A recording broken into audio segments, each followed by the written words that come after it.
में। भारतीय जनता पार्टी की जो लोकसभा के प्रत्याशी है राजरानी रावत जी, वो आपके जनपद की ही बेटी है, आपके जनपद की ही बहू है और उनके नाम पे भी आप वोट दे सकते हैं, खुशी की बात होगी। और जो दूसरे पार्टी का प्रत्याशी है वो ना उसने बाराबंकी में पढ़ाई किया है, ना बाराबंकी में पैदा हुआ है, ना बाराबंकी से उसका कोई वास्ता है, ना नाता है। उसका नाता है तो हरियाणा से नाता है, उसका लगाव होगा तो हरियाणा से होगा, आपसे कोई लगाव नहीं है। इसलिए किसी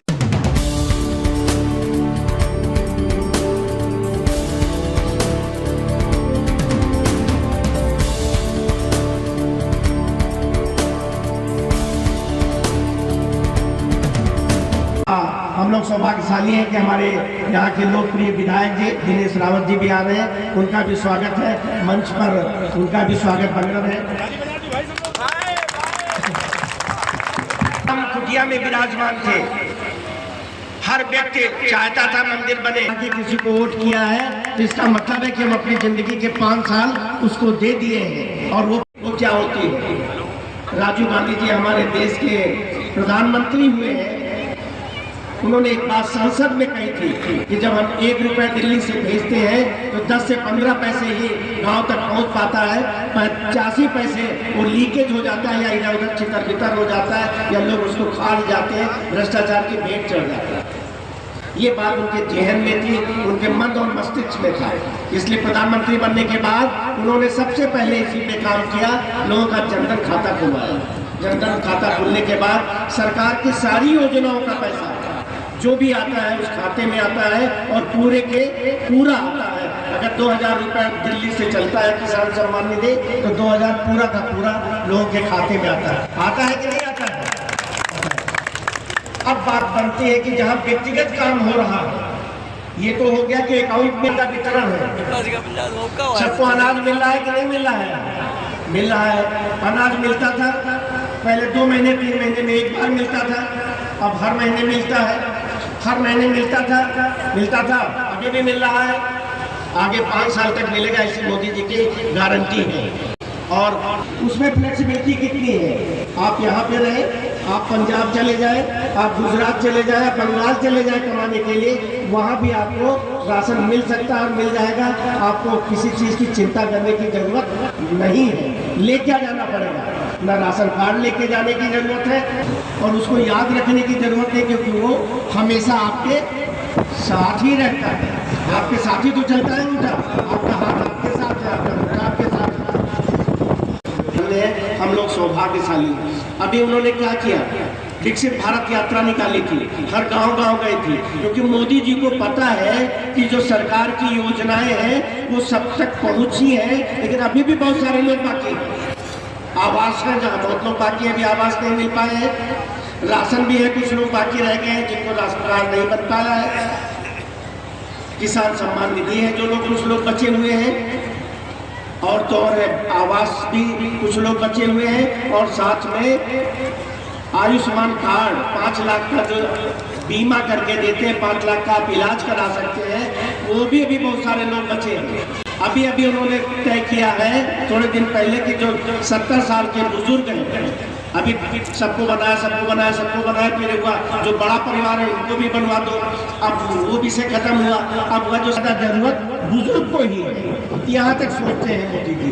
और तो और है, जो मकान बचे हुए ऐसे 3 करोड़ मकान, 1-2 नहीं, 1-2 लाख नहीं, 3 करोड़ मकान मोदी जी ने और स्वीकृति दिया है और सैंक्शन किया है कि जो लोग भी बचे हैं उन सबको मकान मिलेगा।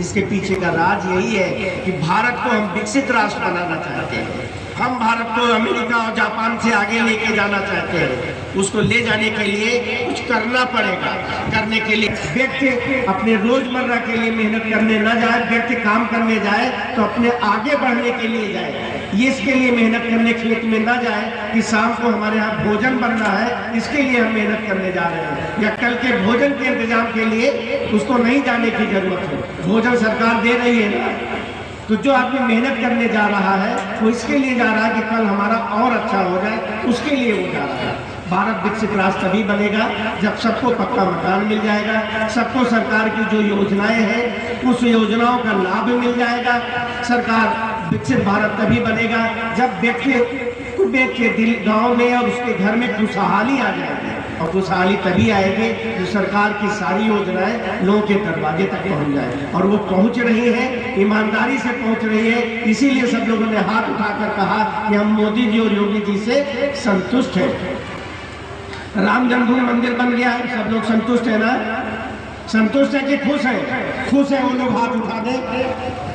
सभी लोग खुश हैं। बहुत बहुत अच्छी बात है कि लोग हमारे 500 साल हो गए, 1 साल 2 साल नहीं, गुंडागर्दी खत्म हो गई, उसके नाम पे भी हम आपसे वोट मांग रहे हैं। और तो और है, प्रभु राम के नाम पे हम वोट मांग दे दीजिए हमको। मोदी जी से आप खुश हैं तो उनके नाम पे वोट दे दीजिए, योगी जी से खुश हैं तो उनके नाम पे। भारतीय जनता पार्टी की जो लोकसभा के प्रत्याशी है राजरानी रावत जी, वो आपके जनपद की ही बेटी है, आपके जनपद की ही बहू है, और उनके नाम पे भी आप वोट दे सकते हैं, खुशी की बात होगी। और जो दूसरे पार्टी का प्रत्याशी है, वो ना उसने बाराबंकी में पढ़ाई किया है, ना बाराबंकी में पैदा हुआ है, ना बाराबंकी से उसका कोई वास्ता है, ना नाता है। उसका नाता है तो हरियाणा से नाता है, उसका लगाव होगा तो हरियाणा से होगा, आपसे कोई लगाव नहीं है। इसलिए किसी के बहकावे में नहीं आने की जरूरत है, किसी के उसमें नहीं आने की जरूरत है। मोदी जी ने बहुत काम किया है,